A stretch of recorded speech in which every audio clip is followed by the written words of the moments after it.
السلام علیکم ورحمۃ اللہ وبرکاتہ۔ محترم و مکرم سامعین کرام، قومی کونسل برائے فروغ اردو زبان کے تحت چلنے والے ایک سالہ عربی سرٹیفکیٹ کورس کی کتاب دروس اللغۃ العربیۃ للمبتدئین، اس کتاب کے سبق نمبر 32 تک ہم نے تمام اسباق کو پڑھ بھی لیا اور ان کے سوال و جواب کو حل بھی کیا ہے۔ آج ہم اسی کتاب کے سبق نمبر 33 کو شروع کریں گے، جس کا عنوان ہے الدرس الثالث والثلاثون، 33واں سبق، نواصب الفعل المضارعی، فعل مضارع کو زبر دینے والے حروف۔ اس پہ ہمارا آج کا سبق رہے گا۔ چونکہ سبق کی ابتدا سے پہلے میں نواصب، حروف ناصبہ فعل مضارع پر کیا اثر کرتے ہیں، میں اس کے تعلق سے آپ کو بتانا چاہتا ہوں، اور ان قریب انشاءاللہ ہم اپنے سبق کو شروع کریں گے۔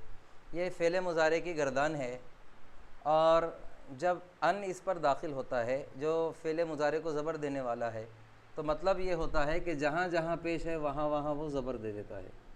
تو پہلے اگر اس دیکھیں تو یہ یفعلو پہ پیش تھا، اس کو زبر کر دیے۔ اب پوری گردان میں اگر ہم دیکھیں تو دوسری جگہ یفعلو یہ آ رہا ہے، اس لیے یہاں پر بھی زبر آ جائے گا۔ پھر اگر یہ گردان میں دیکھیں تو تفعلو، یہاں پر بھی پیش آ رہا ہے، یہ ان کیا کرے گا، پیش کو زبر کر دے گا۔ ٹھیک اسی طریقے سے ہم پھر آخر میں دیکھتے ہیں، یہاں افعلو ہے لیکن یہ ان آ گیا ہے، تو یہ پیش جو ہے ان کی وجہ سے زبر بن جائے گا۔ ٹھیک اسی طریقے سے نفعلو ہے، یہ ان کی وجہ سے یہ پیش زبر بن جائے گا۔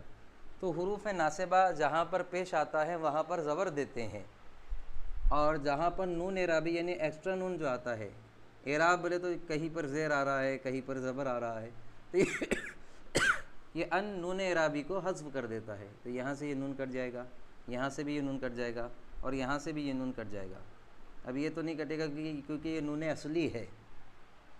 اب یہاں سے بھی یہ نون کٹ گیا، یہاں سے بھی یہ نون کٹ گیا، واو رہا، یہاں سے بھی یہ نون کٹ گیا، یہ یا ایسا کھل کے ایسا ہو جائے گا، اور یہاں سے بھی یہ نون کٹ گیا۔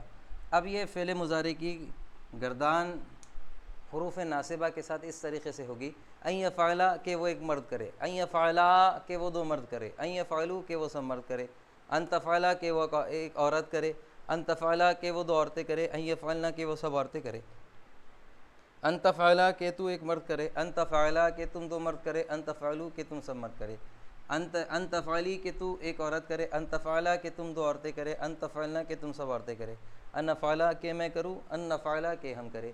ٹھیک اسی طریقے سے یہاں پر ہم ان کے بدلے اگر لن لکھ دیں تو لن میں ہرگز نہیں کا ہوگا۔ لن یفعل کا مطلب ہوگا وہ ایک مرد ہرگز نہیں کرے گا، لن یفعل وہ دو مرد ہرگز نہیں کریں گے، لن یفعلوا وہ سب مرد ہرگز نہیں کریں گے۔ اثر چاروں کا ایک جیسے رہے گا، صرف معنوں میں تبدیلی ہوگی حروف کے بدلنے سے۔ تو یہاں پر حروف ناصبہ کی میں نے آپ کو مثالیں بتائی ہے، اور جب سبق میں آئے گی تب میں آپ کو ان تمام کی مثالیں ایک الگ سے ویڈیو بنا کے انشاءاللہ ان کی مثالوں سے آپ کو آگاہ کروں گا۔ انشاءاللہ ہم بلا کسی تاخیر کے سبق کو شروع کرتے ہیں۔ الدرس الثالث والثلاثون، 33واں سبق، نواصب الفعل المضارع، فعل مضارع کو زبر دینے والے حروف۔ اب اس سبق میں جو الفاظ معنی آئے ہیں وہ یہاں پر میں نے لکھ دیا ہوں، جیسے عاصمتن، عاصمتن کے معنی راجدھانی، آثار یہ تاریخی آثار، ایسی پرانی چیز جو پرانی ہونے کے باوجود بھی قیمتی ہو اور لوگ اسے دیکھتے ہو، اس کو آثار کہتے ہیں۔ شامخۃن یہ اونچی عمارتوں کے لیے آتا ہے، اور شاندار بھی آپ کہہ سکتے ہیں اس کو۔ برنامجن پروگرام، تقیم قائم کرتا ہے یا مقیم رہتا ہے، تنقسم منقسم ہوتا ہے بٹ جاتا ہے۔ حدائق حدیقتن کی جمع ہے، اس کے معنی ہے باغات۔ اب بلا کسی تاخیر کے ہم سبق کو شروع کریں گے۔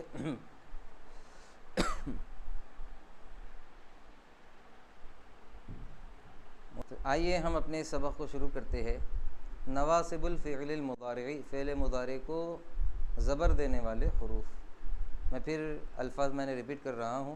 عاصمتن راجدھانی، آثارن تاریخی آثار، مبانی عمارتیں، شامخۃن اونچی اونچی، ان کے معنی کہ، لن کے معنی ہرگز نہیں کرے گا، کئی تاکہ کرے، اذن تب تو وہ کرے گا۔ برنامجن پروگرام، تقیم قائم رہتا ہے یا قائم کرتا ہے یا مقیم رہتا ہے۔ تاریخیتن تاریخی، تنقسم بٹ جاتا ہے، منقسم ہوتا ہے۔ حدائق باغات، آثار تاریخیتن تاریخی آثار۔ اس پہ آج ہمارا سبق ہے مونیومنٹس پہ۔ پڑھیے لکھیے اور ترجمہ کیجیے۔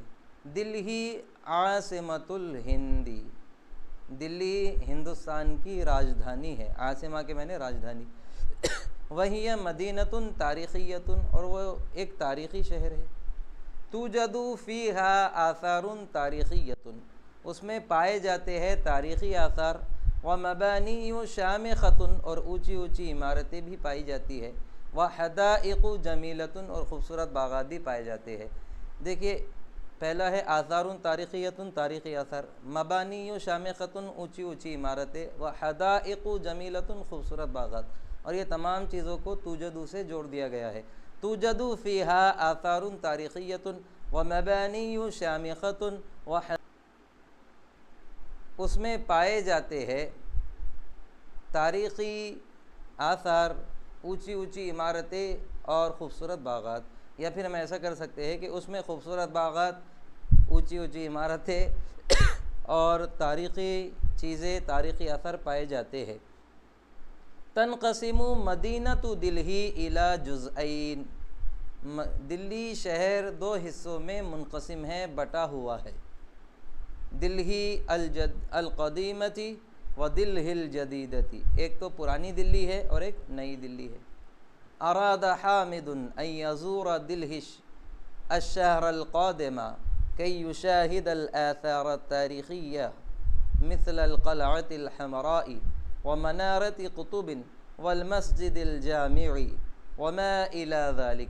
اراد حامد ان یزور، حامد نے وزٹ کرنے کا ارادہ کیا، ارادہ حامد، حامد نے ارادہ کیا، ان یزورا کہ وہ وزٹ کرے، حامد نے دیکھنے کا ارادہ کیا، اور کس کو دیکھنے کا ارادہ کیا؟ دلہی، دلی شہر کو، اور کب؟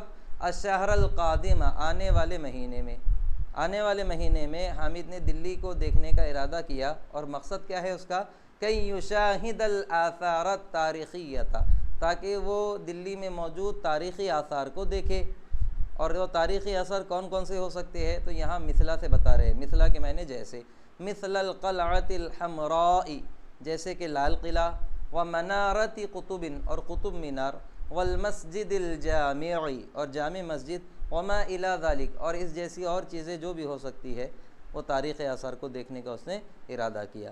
سمعت فاطمۃ برنامج حامد فقالت له، سمعت فاطمۃ، فاطمہ نے سنا، برنامج پروگرام، حامد حامد کا، سمعت فاطمۃ برنامج حامد، فاطمہ نے حامد کے پروگرام کو سنا، فقالت له، تو اس سے کہنے لگی، تو اس سے کہا، فاطمہ اب اپنے بھائی سے کہہ رہی ہے، فاطمہ اور حامد کے درمیان گفتگو ہو رہی ہے۔ فاطمہ، اخی هل تسافر الى دلہی، اے میرے بھائی کیا آپ دلی کا سفر کرنے والے ہیں؟ فاطمہ کہہ رہی ہے، فاطمہ اخی هل تسافر الى دلہی، اے بھائی، اے میرے بھائی کیا آپ دلی کا سفر کرنے والے؟ حامد، نعم سوف اسافر الى دلہی قریبا، ہاں ان قریب میں دلی کا سفر کرنے والا ہوں یا کروں گا۔ فاطمہ، اذن ستقیم عندنا، اذن ستقیم عندنا، اذن ستقیم عندنا، تب تو آپ ہمارے پاس ہی ٹھہریں گے۔ یہ تقیمو کو اذن نے تقیمہ کر دیا، میم پہ جو پیش تھا اس کو زبر کر دیا۔ فاطمہ کہہ رہی ہے اذن ستقیم عندنا، تب تو آپ ہمارے پاس ہی ٹھہریں گے۔ فنذهب لزیارت هذه الاماکن معا، اب یہ لی نذهب ہونا چاہیے تھا، یہاں پر غلطی سے ہو گیا، فلنذهب صحیح ہے، تاکہ ہم جائے، لزیارت هذه الاماکن معا، تاکہ ہم ان تاریخی جگہوں کو، ان تاریخی مقامات کو دیکھنے کے لیے ساتھ میں جائیں۔ حامد کہہ رہے ہیں، اختی لن اذهب الى ای مکان آخر، اے میری بہن میں ہرگز نہیں جاؤں گا کوئی دوسری جگہ، لن اذهب میں ہرگز نہیں جاؤں گا، الى ای مکان آخر کسی اور دوسری جگہ، بل سوف اقیم عندک، بلکہ میں آپ کے پاس ہی ٹھہروں گا، شکرا جزیلا علی هذه الدعوت، اس دعوت پر آپ کا بہت بہت شکریہ۔ اب فاطمہ کہہ رہی ہے لن نذهب الى مكان آخر غیر هذه الاماکن التاریخیۃ کی لا تتعب کثیرا، اب فاطمہ اپنے بھائی سے بات کرتے ہوئے کہہ رہی ہے لن نذهب الى مكان آخر غیر هذه الاماکن التاریخیہ، ان تاریخی جگہوں کے علاوہ، ان تاریخی مقامات کے علاوہ ہم کسی دوسری جگہ لن نذهب ہرگز نہیں جائیں گے۔ اور کیوں نہیں جائیں گے تو وجہ بتا رہے ہیں، کئی لا تتعب کثیرا، تاکہ آپ زیادہ نہ تھکے۔ اب پورا ترجمہ یہ ہوگا، لن نذهب الى مكان آخر غیر هذه الاماکن التاریخیۃ کئی لا تتعب کثیرا، ہم ان مقامات کے علاوہ کوئی دوسری جگہ ہرگز نہیں جائیں گے تاکہ آپ زیادہ نہ تھکے۔ حامد کہہ رہا ہے، یسعدنی ان اکون ضیفا عندک بدون ان ازعجک بالاقامۃ طویلا۔ اب حامد کہہ رہے ہیں اپنی بہن سے، یسعدنی، مجھے یہ بات خوش کرے گی، ان اکون ضیفا عندک، کہ میں آپ کے پاس مہمان تو ٹھہروں، بدون ان ازعجک، بغیر اس کے کہ میں آپ کو پریشان کروں، بالاقامۃ طویلا، زیادہ ٹھہر کر۔ اب حامد کہہ رہے ہیں، مجھے اس بات سے خوشی ہوگی کہ آپ کے پاس مہمان بن کر رہوں، مگر اس بات کو چھوڑ کے کہ زیادہ ٹھہر کر آپ کو پریشان کروں۔ فاطمہ کہہ رہی ہے، انت عزیز لدینا، آپ ہمارے نزدیک معزز ہے، واقامتک معنا لن یکون باعثا للازعاج، اور آپ کا ہمارے ساتھ ٹھہرنا پریشانی کا باعث نہیں ہوگا، پریشانی کی وجہ نہیں بنے گی۔ یہ ہمارا چھوٹا سا سبق تھا جو حروف ناصبہ پر مبنی تھا، جس کو ہم نے پڑھا۔ آپ سے گزارش ہے کہ ایک ایک حرف پر غور کرے اور اس کو سمجھنے کی اور اس کو یاد کرنے کی کوشش کرے، تاکہ عربی زبان سمجھنے اور بولنے میں ہمیں آسانی ہو۔ اللہ تعالیٰ سے دعا ہے کہ اللہ تعالیٰ ہمیں عربی زبان سیکھ کر دوسروں کو سکھانے کی اور کلام اللہ کو پڑھ کر اس کو سمجھنے کی توفیق عطا فرمائے۔ انشاءاللہ پھر اگلی ویڈیو میں اس کے سوال جواب کے ساتھ پھر ملاقات ہوگی، تب تک کے لیے اللہ حافظ۔